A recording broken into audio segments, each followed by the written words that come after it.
On to the domestic. Sunday mornings, I think, can at times, we can focus on some weighty theological issues, which is necessary and important and needed. But I'm also convinced that we need spiritualities of the everyday, the domestic aspects of life.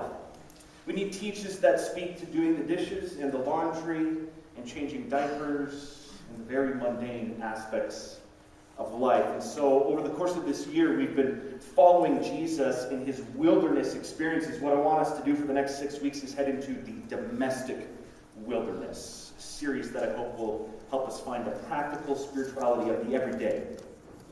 And my hope is that we might be able to locate richer meanings within all of the domestic aspects of life. So that's where we're heading over the next 6 weeks. When I was in elementary school, I went to a Christian school through elementary grades. I ended up in the principal's office a lot, and never as the main perpetrator of something, always as an aider and an abettor. And this one particular day, my friend Sean, he was the sort of bad apple kind of guy. Parents say, don't hang around that kid, he's bad news. And one day in typing class, like literal typewriters, typing class, we were about to do a quiz. So, I forget how those went, but it was like FFF, JJJ, whatever. And my friend Sean leaves over to me and he says, I have itching powder. I was like, oh, that's awesome. He's like, distract Raphael, our friend right in front of me. Distract him, and right as the test is about to begin, I'm going to put itching powder down his back. It's like, awesome, that sounds like a great idea. So, the teacher's like, all right, get ready to go, 3, 2, I said, psst, Raphael. He turned, Sean dumps the itching powder down his back, and the two of us just start cackling. And, we're trying to type out some things, and Raphael is just going crazy. He's itching, and then he got back, and, he's like, I can't do my test. And anyway, the teacher's like down to the principal's office.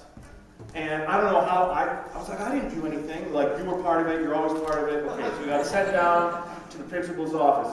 And this was back in the days when they had the strap.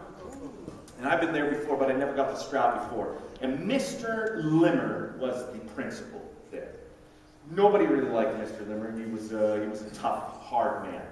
I remember we were in there, and Sean was always kind of laughing, so we were getting in trouble, but he was still kind of cackling. And then he finally said, the principal was like, you're both getting strapped. I was like, oh, goodness, kidding me. And he had up on his wall this leather sort of paddle thing. And what, I didn't know before this, but what he did is he held your hand out like that. Tell it to me. Like that. And it hurt. Oh my goodness, I think I got 3. He gave me 3. Can you believe that they did that? That wasn't that long ago. Like, imagine doing that today. Man, it'd be a big trouble. Anyway, so each of us got 3, but I'll never forget, as we were leaving the office, we were like 8 or I don't know how old we were, crying, we got the strap, whatever. I remember as we left the office, he said to us, now remember, boys, when you aim at nothing, you're bound to hit. I don't know what that means. But this little pithy saying of his he said it all the time. It was like he had stumbled upon this great pearl of wisdom. And so every week we would have chapels and we would have little conferences, and he always ended his little speech with this. Now remember, students, when you aim at nothing, you're bound to hit. Over and over again. I have to confess, at the time, I had no clue what he was talking about. Like, it went completely over my head. But despite his rather bizarre speeches and perhaps inappropriate disciplinary tactics, years later I'm beginning to learn exactly what he means. If you have no focus, it's hard to achieve anything. Aim for nothing, and nothing is what you will get. As a 10-year-old, whatever, that made no sense to me, but now I'm starting to realize the truth of his pithy little saying. And one of the things that so intrigued me this year as we focused on Jesus' wilderness experiences and his parables is just how focused Jesus seemed to be in life. I mean, I had known this before, but this year in particular, while we're looking at different aspects of Jesus' life, I was particularly struck by how steadfast Jesus was about heading to Jerusalem. And in the Gospel of Luke, this pattern is so telling. Jesus has this wilderness transfiguration experience up on a mountain, and from that moment on, everything becomes crystal clear to Jesus. Jerusalem. Everything is about getting to Jerusalem. So in Luke 9, you have this transfiguration experience, and then all these little snippets in Luke. Luke 9, as the time approached for him to be taken up to heaven, Jesus resolutely set out for Jerusalem.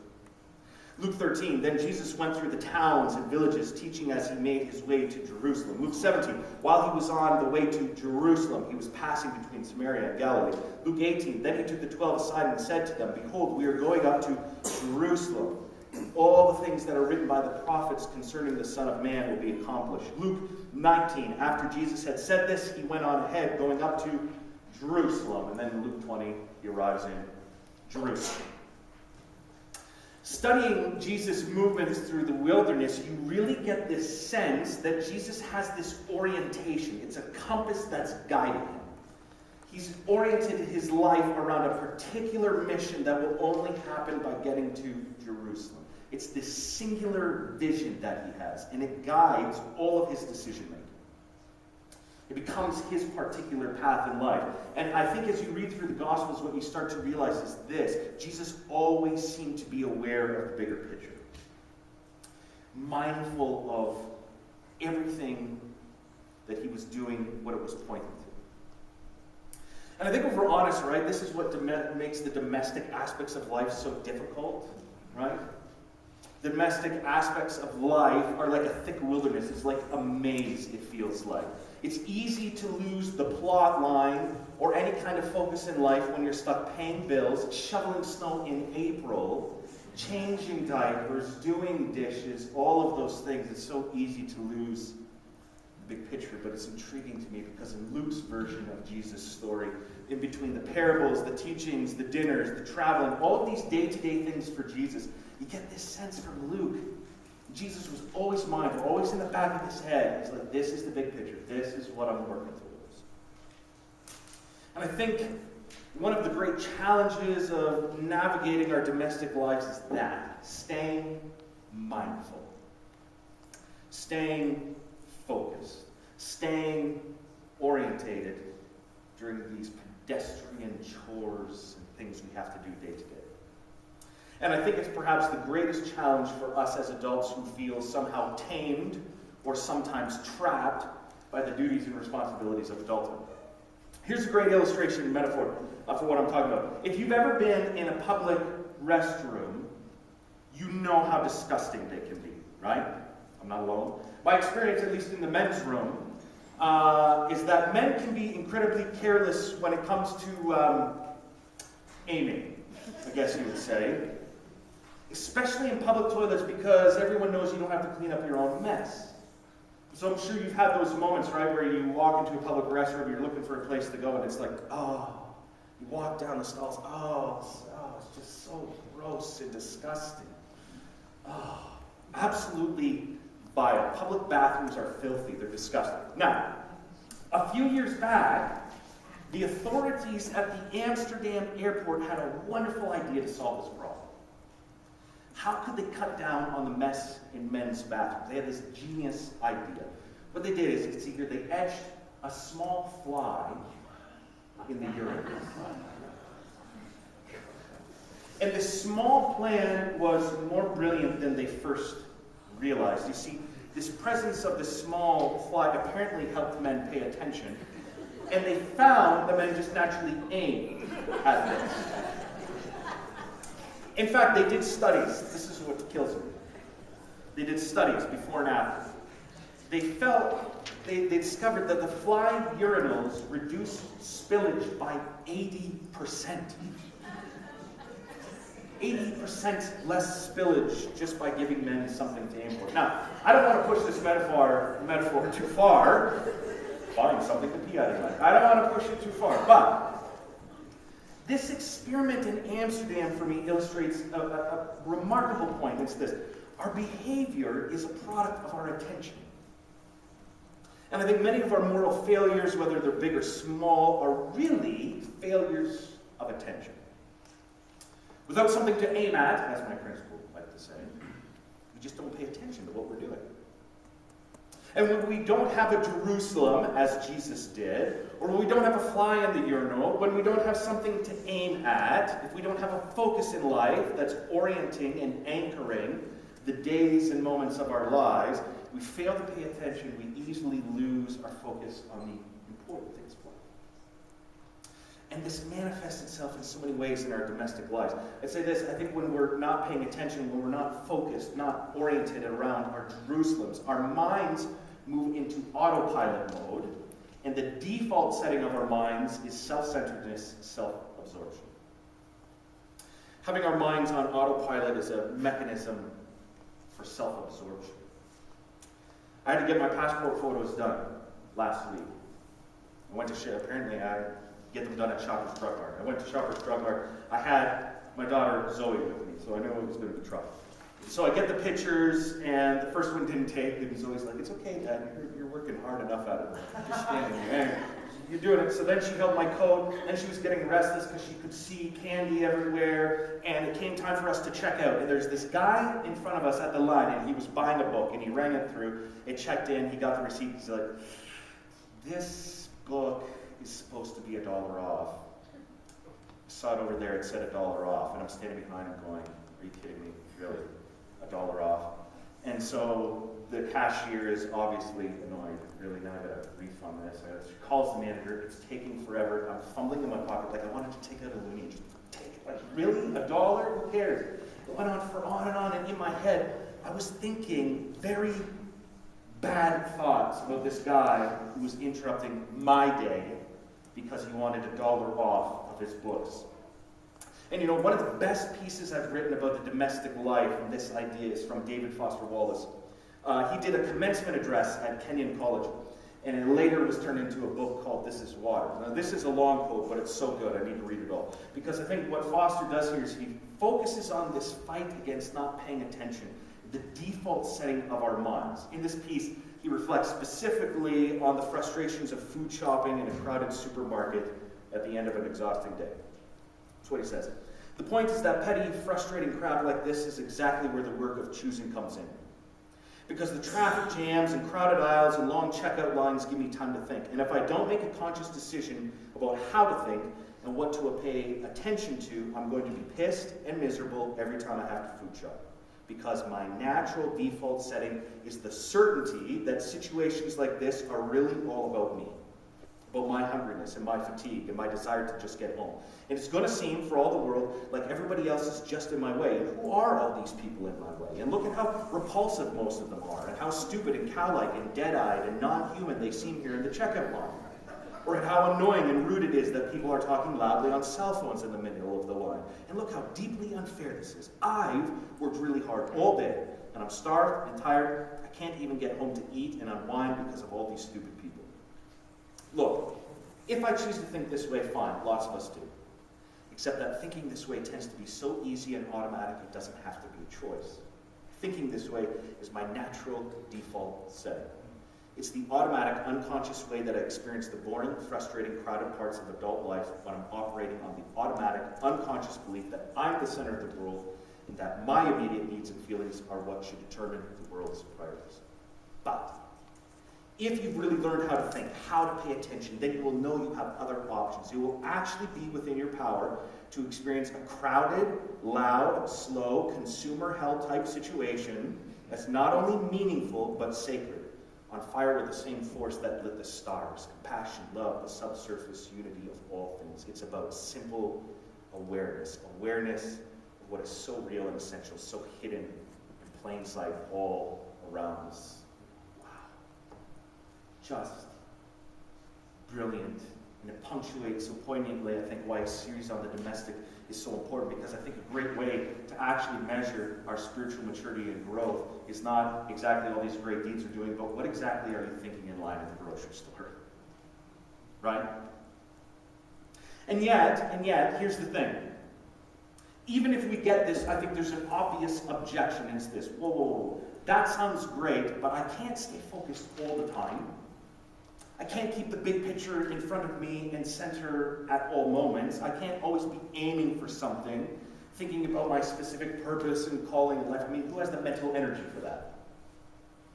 Great question. In the late 1990s, Roy Baumeister, who's a professor at Florida State University, happens to be one of my favorite people, though I've never met him, just because he constantly does such fascinating experiments. And he and his colleagues performed several experiments showing how certain types of actions deplete our mental energy. And that the point of the test was to show whether little actions throughout the day deplete our ability to make smart decisions throughout the day. So in one of his experiments, what he had is this. Subjects come in and they were forced to eat a pair of radishes when right beside them was fresh out of the oven chocolate chip cookies. Yeah.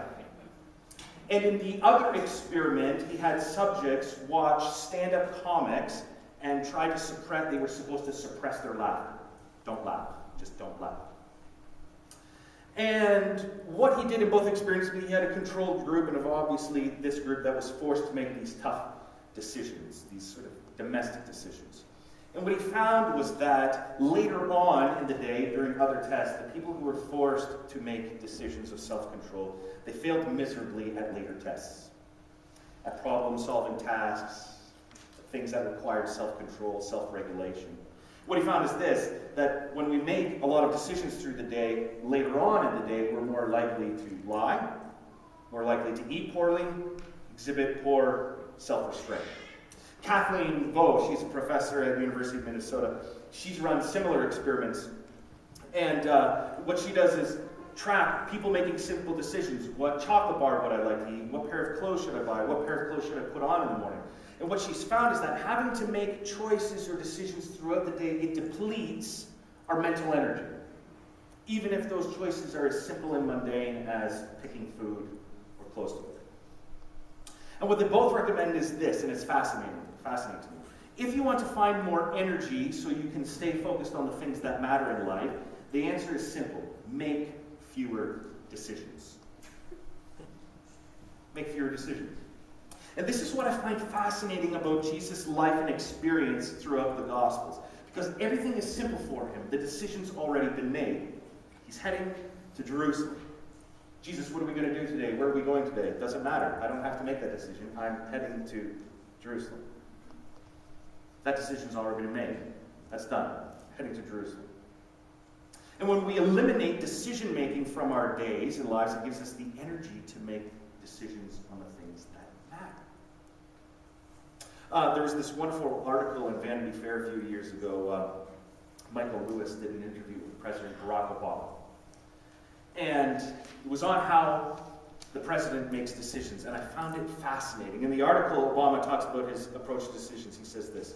He says, "You'll see I only wear gray or blue suits. I'm trying to pare down decisions. I don't want to make decisions about what I'm eating or wearing because I have too many other decisions to make." Obama went on to explain this. He said, "I figure I have 20 to 30 good decisions a day. That's it." So he said, so I don't want to waste a good decision early in the morning on what I'm going to eat or what I'm going to wear. So those choices are already made for me. And what he's getting at is what psychologists call decision fatigue.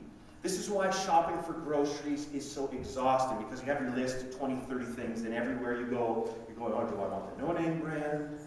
Do I want the name brand? You're making so many decisions in a row, it's fatiguing. It's also apparently why, if you're in court, apparently judges make harsher sentencing in the afternoon. Because they've been making decisions all morning. By that point, I think they're feeling grumpy or whatever. Fascinating stuff. But what Obama realizes is that to manage decision fatigue, it means finding a way to reduce decision making. He went on to say this: you need to focus your decision-making energy. You need to routinize yourself. You can't be going through the day distracted by trivia. I love that. How can we simplify decision making? Now, all of us, I wish I had the luxury that Obama did. Someone just make me food in the morning or pick out my clothes for me. We don't all have that kind of option, but making too many decisions about mundane details is a wasted, limited resource. And I think what we're called to is this: how can we, in our domestic lives, start paring down decisions so that we have the mental energy to focus on the important aspects of life? What are our passions? Maybe it's your children. I mean, why is it that you come home at the end of the day, if you have children, and you're so exhausted, sometimes you can't even make good decisions about what to do with them? Too many decisions. How do we do this, though? How do we do this? Here's the thing. I must sound like an expert up here, except I'm actually awful at any of this stuff. So I can collect the information, but I'm not good at living any of this stuff. But I've been incredibly convicted this week around how much mental energy I spend on silly decisions of no consequence. And I'm surprised when I act out of character. And so I know for me coming out this week, my goal is to streamline, start eliminating inconsequential decisions throughout the day. I mean, I don't think it was an accident, right, that Jesus said, don't be anxious about what two things? Food and clothing. Why? They don't matter. Would it be the worst thing in the world if I had a banana and egg every morning for breakfast? Like, that feels like a bad thing to me, but would it be the worst decision in the world? Or if I wore this for an entire week, would that really be such a bad thing? If we pare down our decisions and simply make it simple, perhaps we can serve ourselves by focusing on the things that matter. And while I'm no expert on this, I've got a ton of work to do. In terms of how to get there, what I'm very sure of is this. We need regular times of wilderness recalibration. Wilderness recalibration. Take a look at this. This is a story very early in Jesus' life, Mark chapter 1. That evening, after sunset, the people brought to Jesus all the sick and demon-possessed. The whole town gathered at the door, and Jesus healed many who had various diseases. He also drove out many demons, but he would not let the demons speak because they knew who he was. Very early in the morning, while it was still dark, Jesus got up, left the house, and went off to a solitary place where he prayed. Simon and his companions went to look for him, and when they found him, they exclaimed, "Everyone's looking for you." Jesus replied, "All right, well, let's go somewhere else, to the nearby villages, so I can preach there also. That's why I have come." So he traveled throughout Galilee, preaching in their synagogues and driving out demons. I love it. I find this so incredibly fascinating because you got to know that Jesus has rock star status here, right? Like, he's surrounded by this mob of people, and for once, this is early in his career, they're not angry at him. Like, you are doing amazing things. They're crowding around the door. Stay with us. We have so many more things for you to do. And what does Jesus do? He sneaks out in the morning, reorients himself, recalibrates himself, and then he very easily makes the decision. Nope. No, that's not my calling. My calling is to keep moving. Keep doing what I'm called to do. By reorienting himself, he has the ability to say no. Wish I had more of that. He withdraws so he can check himself. He goes to listen to God to make sure that all the voices of expectations that are on him are not pulling him away from what he's really called to do. And having recalibrated himself, his decision is simple. It's time to move on. This is what reorientating ourselves does. It gives us the opportunity to still hear from God, find our way to main things in life. There's this funny Hindu parable that I think speaks to this. It kind of cracks me up. There's this man, and he's walking along with God, walking down the road, and the man asks God, he says, "What is the world like, and what is my purpose in life?" And God answers him and says, "I'd like to tell you, but my throat is parched. I need a cup of cold water. If you can go get me a cup of cold water, I'll tell you all about it." So the man heads off to the nearest house. He knocks on a door. A young woman answers the door and said, "I need a cup of cold water." She says, "No problem, but it's lunchtime. Why don't you come in and have lunch?" She said, "Okay." Now, 30 years later, the two are married. They've got 5 children. They're both respected members of the community. They're in their house one evening when a hurricane comes and destroys their house, and the man cries out, "Help me, God." God responds, "Where's my cup of cold water?" Come on, that's fun. I love that story for so many reasons. It cracks me up because I don't think it's a spiritual criticism as much as it's like this lesson on anthropology and spirituality. It's a fundamental lesson. It's this: to be a human is to be perpetually distracted. I like how Ronald Rolheiser says it. He says, "We are not persons who live in habitual spiritual awareness and occasionally get distracted. We are persons who live in habitual distraction and occasionally become spiritually aware." We get so distracted, preoccupied with the ordinary, the domestic, the mundane, the inconsequential. Sometimes it takes a hurricane to get our attention. Sometimes it takes a hurricane for us to sort of time out. I want to hear from God. I like what C.S. Lewis says. God is always speaking to us, but normally we aren't there. We aren't listening. I think this is just human nature. But knowing that as humans we're perpetually distracted isn't permission for us to be comfortable with that. I think the greatest spiritual teachers, Jesus chief among them, are always urging us, wake up. Move beyond this preoccupation with the affairs of everyday life. Jesus challenges, don't be anxious about the trivial. At the same time, he challenges us to wake up and see the spiritual dimension to all of life. And to do this, I'm convinced we need these times of recalibration, times alone, times to specifically listen to God. You could call this Sabbath, you could call it wilderness moments, recalibration, you can call it whatever you want, but the task remains the same. If we aren't focused, if we aren't paying attention, if we're preoccupied with all these little decisions we need to make in life, we'll never be focused enough to actually do the work that we feel called to do. We'll never actually be present enough to be with the people we feel called to love and give to. And in the mess of the domestic world, it's easy to lose the plot line. It's easy to start aiming for nothing except to get through the day. And when you aim for nothing, you're bound to hit it. And so this morning I want to ask two questions as we close. The first is this: what is your Jerusalem in life? The people, the places, the things you feel uniquely called to. What is it? What's your fly in the urinal?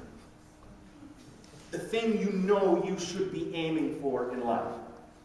And the reality is, I think it probably looks drastically different for all of us. For some of us, it's probably this: I just need to give more time and attention to my families.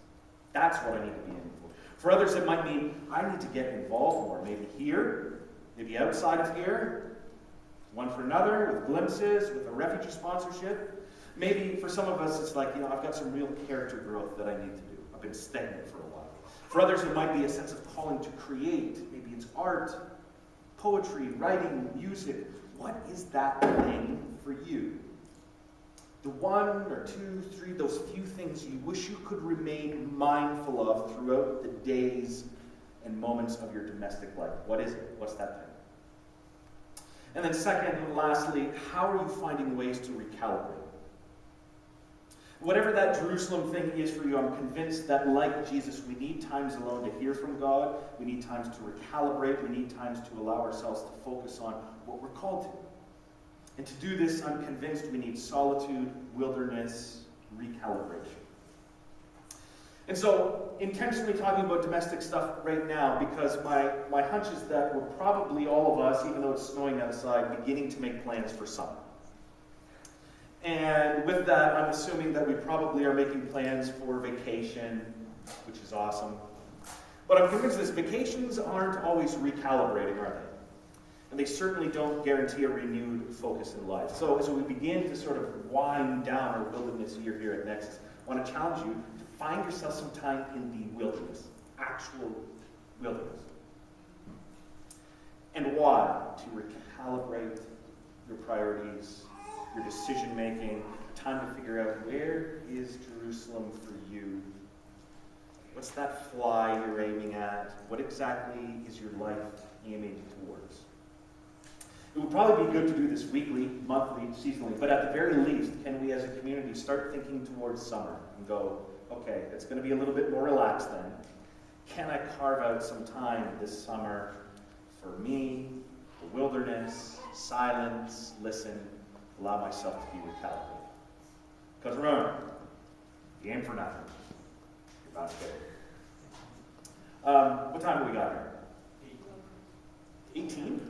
All right, any questions this morning?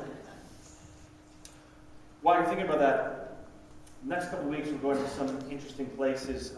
2 Sundays from now, we're going to be talking about emotions, and so I've got another little task for you. Could you all watch Inside Out, please? I want to make some references to that. It'd be good if we were all in on that. Next week. Can't remember. Any pressing questions? No? Cool. Let's do this song, and then we'll go from there. And if you can leave your envelopes, that would be great. But I hope you will begin to think, what's my Jerusalem, my mission, my calling, my purpose, and how can I find times of wilderness to recalibrate? All right? Okay?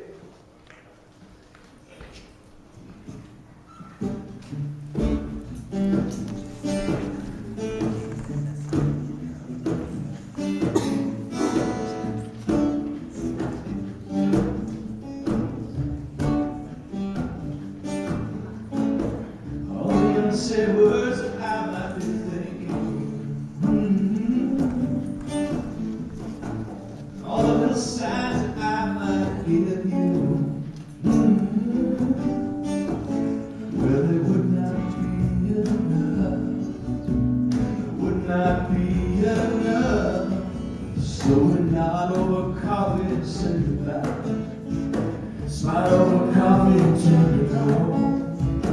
We know the drill, we do it well. We love it, we hate it, that life. We got the curse of the second hand.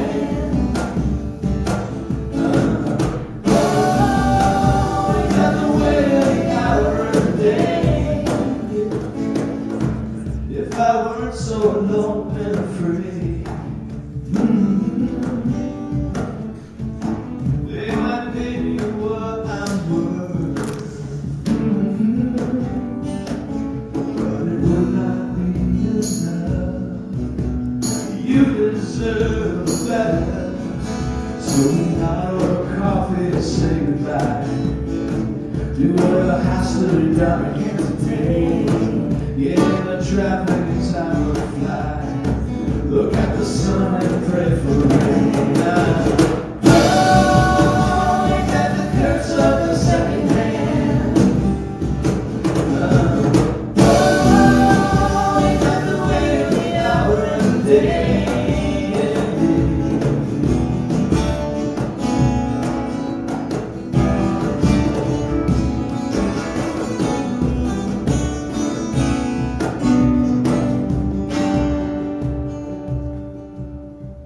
Damn it, time cannot go back. The dust that will surely come on these bones. And I'm sure I'll not have love enough. Will not have love enough. If we could see with wiser eyes. What is good and what is sad and what is true. Still will not be enough. Will never be enough. So without a coffee to say goodbye, open the door, it's time to go into the car with the radio. Roll down the window and blow the horn.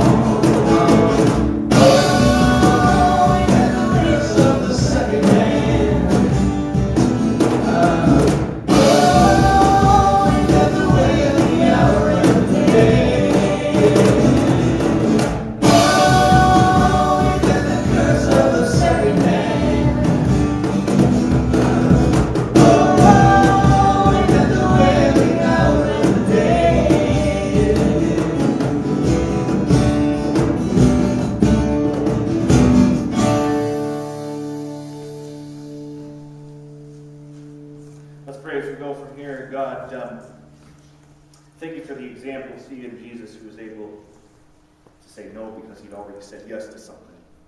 And give us the courage, give us the strength we need to find our Jerusalems, the things that we are called to specifically. And may we always find those moments to recalibrate.